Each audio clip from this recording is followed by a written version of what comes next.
Subscribe to 9 TV channel.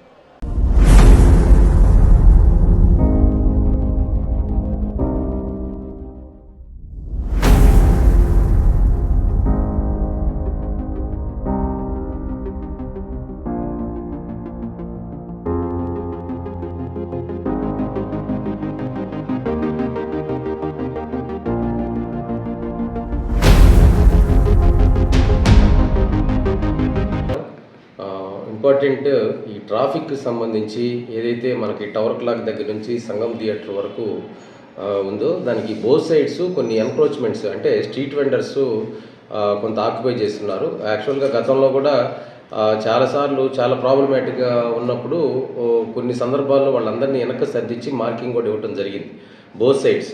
అయితే వాళ్ళు యథావిధిగా మళ్ళీ ముందుకు వచ్చి అంటే వాళ్ళకి మార్క్ చేసిన ప్లేస్ కాకుండా ఇంకా ముందుకు వచ్చి కూడా చేయటం వల్ల కొనుగోలుదారులు వచ్చి వాళ్ళ వాహనాలు రోడ్డు పక్కన ఆపటం వల్ల అక్కడ పోయేటటువంటి ఫ్రీ ఫ్లో ట్రాఫిక్ ఒకటి, తర్వాత ప్రజలకు కూడా పాదచారులకు కూడా చాలా ఇబ్బందికరమైనటువంటి వాతావరణం ఉంది. దీనికి సంబంధించి గతంలో మన ఏదైతే పోలీస్ డిపార్ట్మెంట్ వారితో సిఐ తోటి తర్వాత అక్కడున్న సబ్ ఇన్స్పెక్టర్లతో కూడా జాయింట్ సర్వే చేసి యాక్షన్ తీసుకోవడం జరిగింది. వాళ్ళకి గతంలో నోటీసులు కూడా ఇవ్వటం జరిగింది.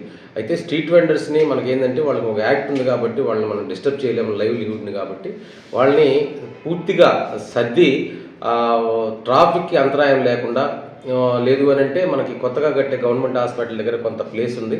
ఈ పార్కింగ్ జోన్ ఒకటి ఏర్పాటు చేసేసి ఈ పార్కింగ్కి సంబంధించి వెహికల్స్ అన్ని అక్కడ పార్క్ చేసుకుని కొనుగోలుదారులు ఎవరైతే ఉన్నారో వాళ్ళందరూ అక్కడ పార్క్ చేసుకునే విధంగా ఏర్పాటు చేయడానికి ప్లాన్ చేస్తున్నాం.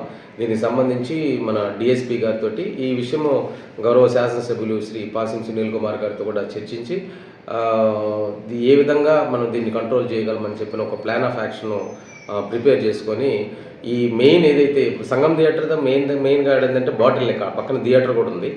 అక్కడ దానివల్ల ఏమవుతుందంటే బాటిల్ నెక్ పాయింట్ అవుతుంది కాబట్టి పీక్ అవర్స్లో చాలా ఇబ్బందికరమైనటువంటి వాతావరణం ఉంటుంది. ట్రాఫిక్ జామ్ అవటం కూడా ఉంది.